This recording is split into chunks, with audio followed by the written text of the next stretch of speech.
Good afternoon students, हमारे economy के session चल रहे थे। क्वेश्चन नंबर 38 में आते हैं। Which are the following type of banks in India does not completely come under the control of RBI. देखिए ये सारे के सारे आरबीआई के कंट्रोल में आते हैं, बस cooperative banks of India RBI के कंप्लीट कंट्रोल में नहीं आते। आरबीआई इन्हें भी रेगुलेट कर रहा होता है हालांकि, लेकिन कंप्लीट कंट्रोल में नहीं आते। इनमें ड्यूअल गवर्नेंस रहता है कोऑपरेटिव बैंक्स में आरबीआई का और स्टेट गवर्नमेंट्स का। बेसिकली ये रजिस्टर्ड होते हैं, रजिस्टर्ड अंडर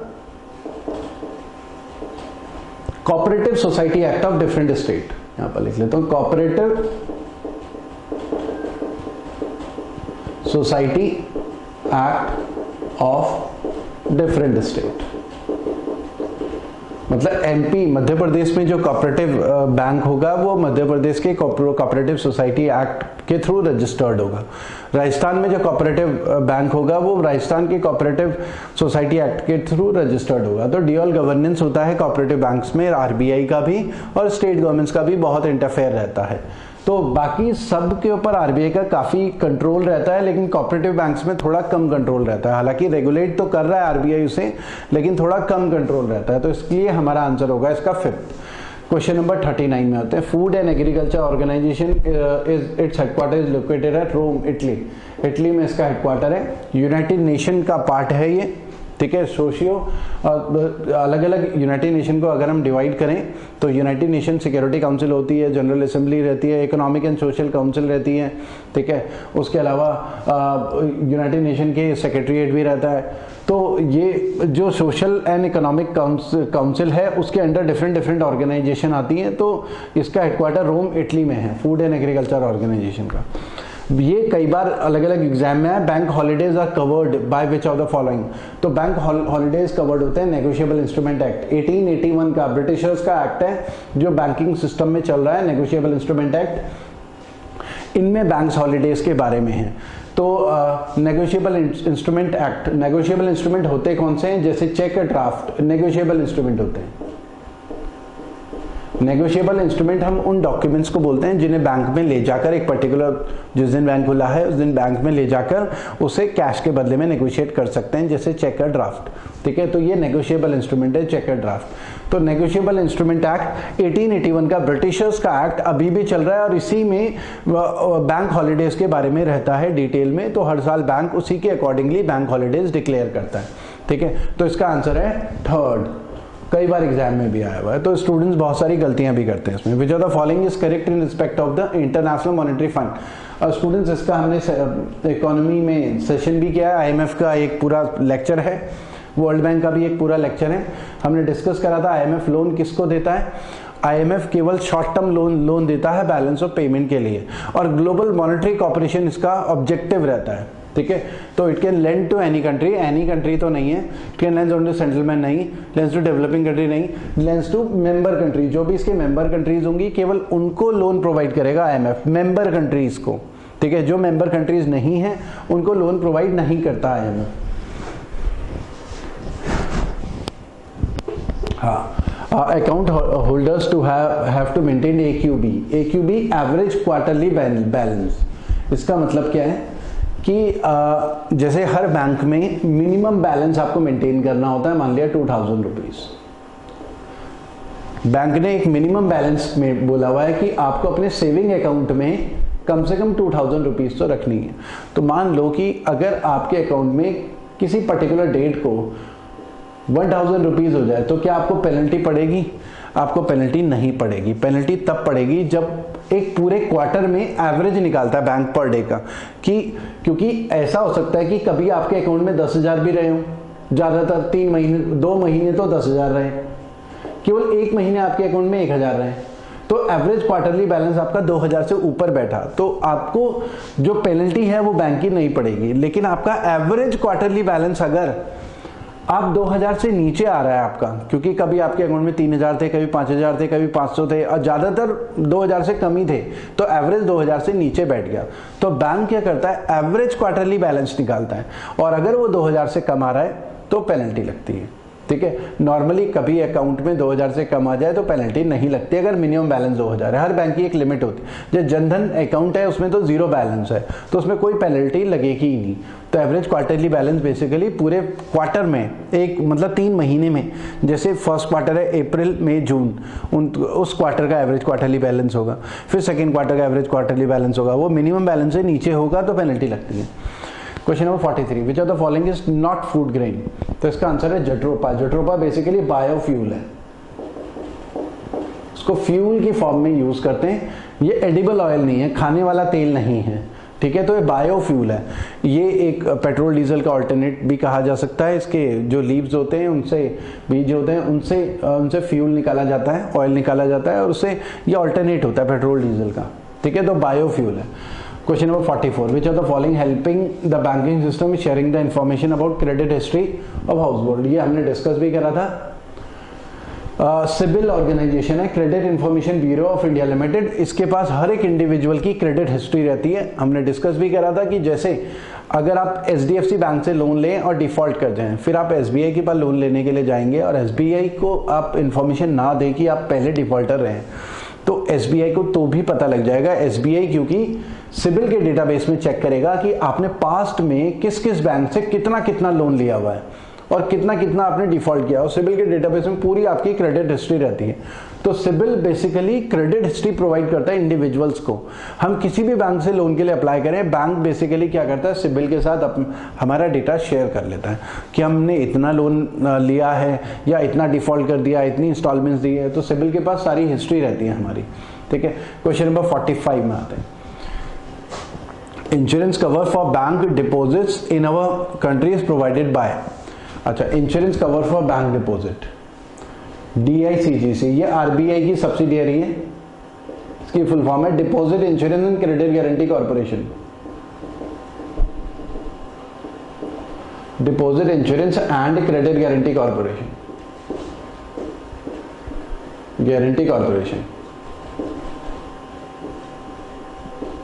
ये न्यूज में रहा था किस वजह से, क्योंकि आरबीआई ने कुछ टाइम पहले, ये DICGC ने कुछ टाइम पहले बैंक में जो पैसा डिपॉजिट होता है उसका इंश्योरेंस कवर 1 लाख से 5 लाख तक बढ़ा दिया है।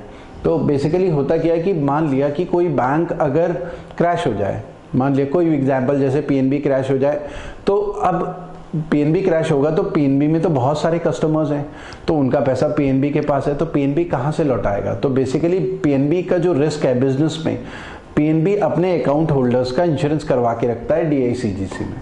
मतलब जितने भी बैंक हैं सबके लिए कंपलसरी होता है, आरबीआई ने कंपलसरी करा हुआ कि सारे बैंक्स DICGC में इंश्योरेंस करवा के रखेंगे अपने अकाउंट होल्डर्स का। इन केस बैंक क्रैश हो गए तो DICGC क्या करेगा, इंश्योरेंस कवर प्रोवाइड करेगा, ठीक है। जैसे PNB क्रैश हो गया तो पर अकाउंट होल्डर, पहले ये था पर अकाउंट 1 लाख, मैक्सिमम 1 लाख, ठीक है, मैक्सिमम 1 लाख तक PNB प्रोवाइड करेगा।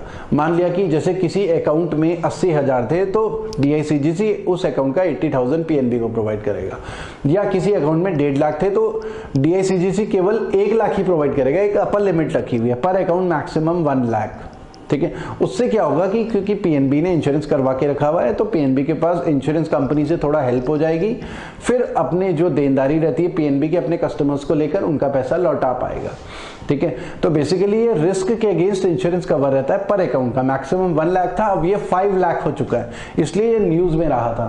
तो अब पर अकाउंट 5 लाख का इंश्योरेंस कवर मिलता है बैंक्स को, जो कि DICGC में हर बैंक को करवाना कंपलसरी होता है। तो deposit insurance and credit guarantee corporation RBI की सब्सिडियरी है। Question number 46, what is the maximum period for which domestic term deposit, term deposit मतलब FD, fix deposit, are normally accepted by banks. तो maximum, ये अलग अलग exam है, maximum 10 years, 10 साल की मैक्सिमम FD करवा सकते हैं। अगर हम चाहें 12 साल की FD कराना तो नहीं करा पाएंगे, बैंक में जाके मैक्सिमम 10 साल की FD होती है, ठीक है। तो इसका आंसर हो गया हमारा 4th।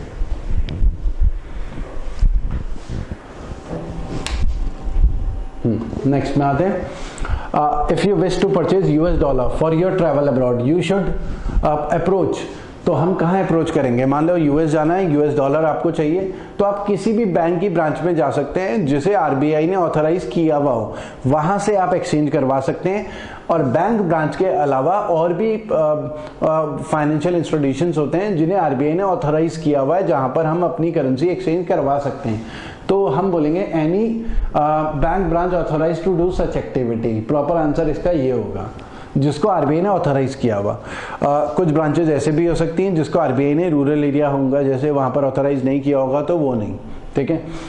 Banking ombudsman, banking ombudsman basically अगर हम इसे हिंदी में बोले तो लोकपाल बोलते हैं। इसका मतलब यह है कि अगर कस्टमर का बैंक के साथ कोई डिस्प्यूट हो जाए, तो कस्टमर अगर नॉर्मल कोर्ट में जाता है तो नॉर्मल कोर्ट में उसे वकील हायर करना पड़ेगा, फीस देनी पड़ेगी और कई सालों तक केस चलेगा। तो बेसिकली कस्टमर फिर डिस्करेज होगा, कोर्ट नहीं जाएगा और बैंक उस कस्टमर को एक्सप्लॉइट कर देगा।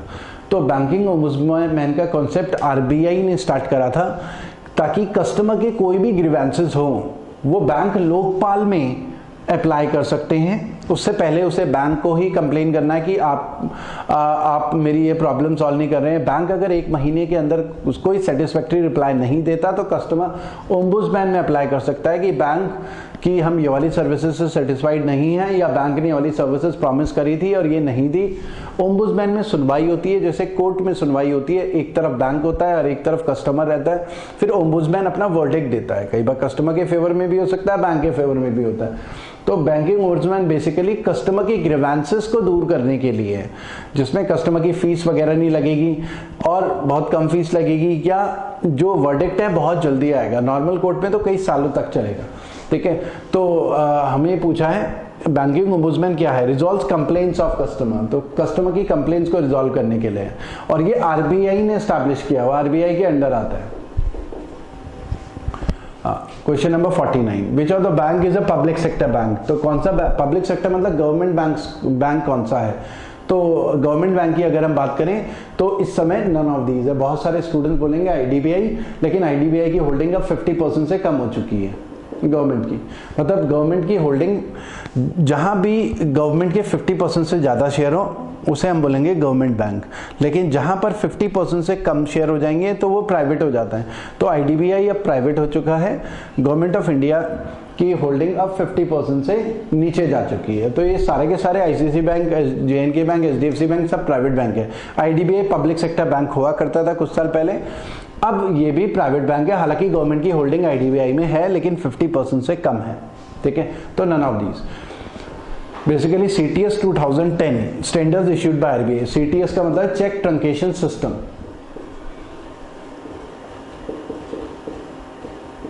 चेक ट्रंकेशन सिस्टम, इसका मतलब है ट्रंकेटेड का मतलब स्कैन्ड चेक,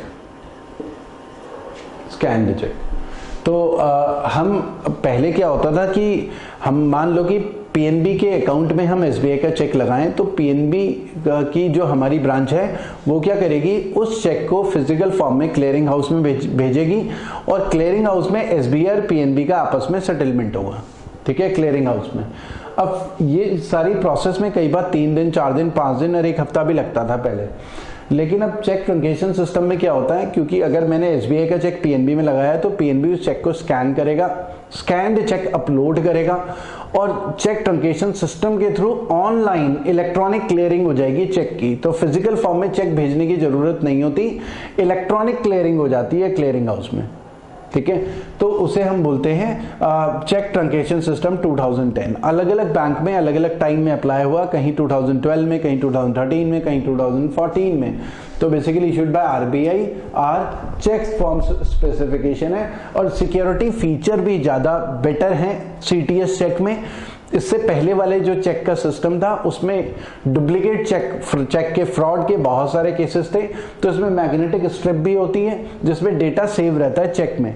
तो चेक फ्रॉड्स इसके थ्रू अब काफी रिड्यूस हो चुके हैं काफी हद तक। ठीक है, तो चेक फॉर्म से स्पेसिफिकेशन है इसमें।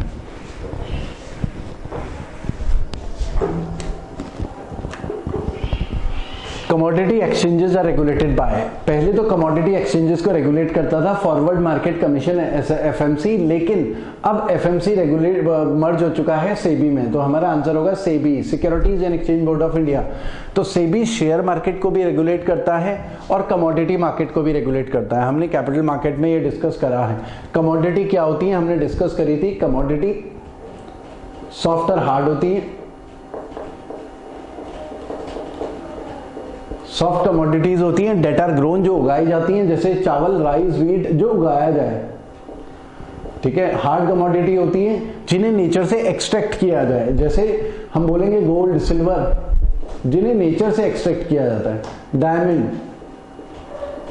तो कमोडिटी मार्केट में इनकी ट्रेडिंग होती है, गोल्ड, सिल्वर, डायमंड की। जैसे हम देखते हैं कि गोल्ड 500 रुपीज नीचे जाके बंद हुआ या 200 रुपीज ऊपर चला गया, सिल्वर नीचे, क्योंकि इनकी ऑनलाइन ट्रेडिंग हो रही है कमोडिटी मार्केट में। तो पहले कमोडिटी मार्केट को रेगुलेट करता था एफएमसी, अब एनडीए की गवर्नमेंट ने, मोदी सरकार ने एफएमसी को मर्ज कर दिया सेबी में। अब सेबी ही रेगुलेट करता है कमोडिटी मार्केट को भी और शेयर मार्केट को भी। 52 में आते हैं। Reserve Bank of India has not so far allowed who among the following to open and operate saving bank account independently। ये हम पहले भी क्वेश्चन डिस्कस कर चुके हैं, क्वेश्चन रिपीट हो गया है। तो यहाँ पर चिल्ड्रन बिलो 12 ईयर्स और 10 ईयर्स, मतलब 10 या कोई 10 साल का हो जाए तो उसके बाद इंडिपेंडेंटली बैंक अकाउंट ऑपरेट कर सकता है, बैंक में जाके विड्रॉ भी कर सकता है पैसा। लेकिन 10 साल से छोटा बच्चा जो होगा उसे पेरेंट्स के साथ जाना होगा बैंक से पैसा विड्रॉ करने के लिए। 53 monetary policy as an arm of economic policy is administered by RBI. Monetary policy हम ये डिस्कस कर चुके हैं। मॉनेटरी पॉलिसी में बेसिकली हर 2 महीने में आती है, एवरी 2 मंथ आरबीआई इशू करता है मॉनेटरी पॉलिसी, एवरी 2 मंथ्स। इसमें CRR, bank rate, repo rate, reverse repo rate, ये सारी चीजें आती हैं, ठीक है। तो ये हम पहले डिस्कस कर चुके हैं। तो हमारा आंसर है reserve bank of India. Credit control भी हमने डिस्कस करा इकोनॉमी के सेशंस में। 54 में आते हैं। Union budget is always presented in the month of, तो ये हमेशा फरवरी में प्रेजेंट होता है। तो इस समय यूनियन बजट की जो डेट है वो है 1 फरवरी। हर साल 1 फरवरी ऑफिशियल डेट है, 1 फरवरी। और 2017 से पहले की अगर हम बात करें तो जो बजट था उसकी जो ऑफिशियल डेट थी 28 फरवरी थी। ड्यूअल बजटिंग सिस्टम था। 2017 के बाद अब सिंगल बजटिंग सिस्टम हो गया। ड्यूअल बजटिंग सिस्टम का मतलब रेलवे बजट अलग प्रेजेंट होता था 26 फरवरी को, 26 फरवरी को, 28 फरवरी को यूनियन बजट। तो पहले रेलवे बजट फिर यूनियन बजट। लेकिन अब ये डेट चेंज हो चुकी है, 1 फरवरी ऑफिशियल डेट है जिस दिन बजट प्रेजेंट होता है। और इससे जस्ट एक दिन पहले प्रेसिडेंट का एड्रेस भी होता है, जॉइंट सेटिंग ऑफ पार्लियामेंट, उसके बाद मोशन ऑफ थैंक्स भी होता है, ठीक है। तो ऑफिशियल डेट है 1 फरवरी। तो हमारा आंसर होगा 5th आंसर।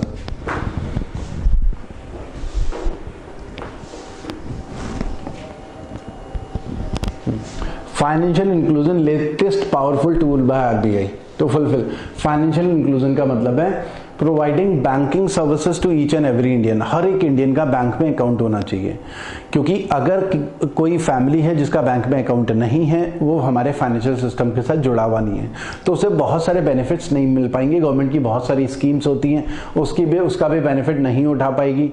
जैसे गवर्नमेंट की सब्सिडीज वगैरह होती है, बैंक में डायरेक्ट ट्रांसफर हो रही है। अगर कोई गरीब परिवार है उसका बैंक में अकाउंट ही ना हो तो सब्सिडी ट्रांसफर ही नहीं हो पाएगी, ठीक है। तो गवर्नमेंट ऑफ इंडिया कोशिश ये करती है हर गरीब का बैंक में अकाउंट होना चाहिए।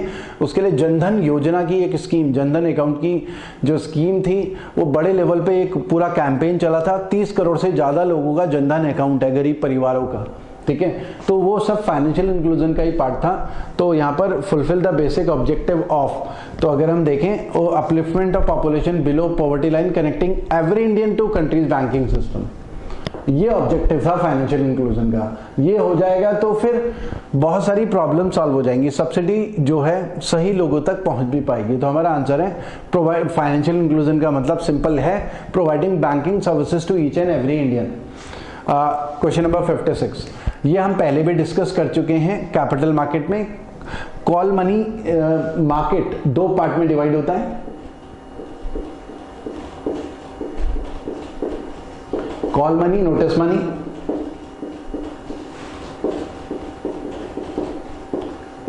जब कोई कंपनी या फर्म्स आपस में एक दूसरे को लोन दे, 1 दिन का, 2 दिन का, 3 दिन का, 5 दिन का, 10 दिन का, 14 दिन का, तो वो कॉल मनी मार्केट में आता है। और 1 डे लोन अगर 1 दिन का एक ऑर्गेनाइजेशन जैसे बैंक ऑफ बड़ौदा पीएनबी से 1 दिन का लोन ले तो वो कॉल मनी में आता है। और 2 to 14 डेज लोन को हम बोलते हैं नोटिस मनी। अगर हो सकता है पीएनबी बैंक ऑफ बड़ौदा से 10 दिन का, 12 दिन का, 15, 14 दिन का, मैक्सिमम 14 दिन का लोन ले तो उसे नोटिस मनी बोलते हैं। तो 2 कॉल मनी है 1 डे लोन। अगर नोटिस मनी होता तो आंसर 2 to 14 डेज लोन, ये notice money. 57 which period is financial year of RBI. RBI का फाइनेंशियल ईयर 1 जुलाई से स्टार्ट होता है। बहुत सारे स्टूडेंट्स गलती कर लेते हैं कि जो गवर्नमेंट ऑफ इंडिया का हमारा फाइनेंशियल ईयर है वही आरबीआई का भी फाइनेंशियल ईयर है। तो आरबीआई का फाइनेंशियल ईयर 1 जुलाई से स्टार्ट होता है। Telecom sector students infrastructural sector आता है इंफ्रास्ट्रक्चर में, क्योंकि टेलीकॉम सेक्टर में पोल्स वगैरह लगाने होते हैं जगह जगह, ठीक है, और कनेक्टिविटी के लिए पूरा रूरल एरिया में। तो टेलीकॉम सेक्टर इंफ्रास्ट्रक्चर सेक्टर में आता है, ठीक है। 59 which the following issues commercial paper. ये हमने जब फाइनेंशियल मार्केट डिस्कस करा था, फाइनेंशियल मार्केट, उसमें हमने डिस्कस करा था money market, capital market. Capital market हमारा शेयर्स एंड बॉन्ड मार्केट होता है, और मनी मार्केट में हमने बैंकिंग, नॉन बैंकिंग, सब मार्केट में हमने डिस्कस करा था कि कॉल मनी मार्केट होता है सब मार्केट में, या कमर्शियल बिल मार्केट होता है, कमर्शियल पेपर्स होते हैं, और उसके अलावा हमने डिस्कस करा था ट्रेजरी बिल्स होते हैं, सर्टिफिकेट और डिपॉजिट होते हैं। आप ये वाला सेशन देखना हमारा फाइनेंशियल मार्केट का, जिसमें आपको एक क्लैरिटी आएगी। तो कमर्शियल पेपर हमने डिस्कस करा था कॉर्पोरेट सेक्टर इशू करते हैं, ठीक है, तो कॉर्पोरेट सेक्टर हमारा आंसर है। कॉर्पोरेट बैंक जो इशू करता है सर्टिफिकेट और डिपॉजिट इशू करता है, सीडीज, ठीक है, तो हमारा आंसर होगा 5th। तो इतना ही करते हैं स्टूडेंट्स आज के लिए, फिर नेक्स्ट सेशन में इससे आगे हम कंटिन्यू करेंगे। Thank you students.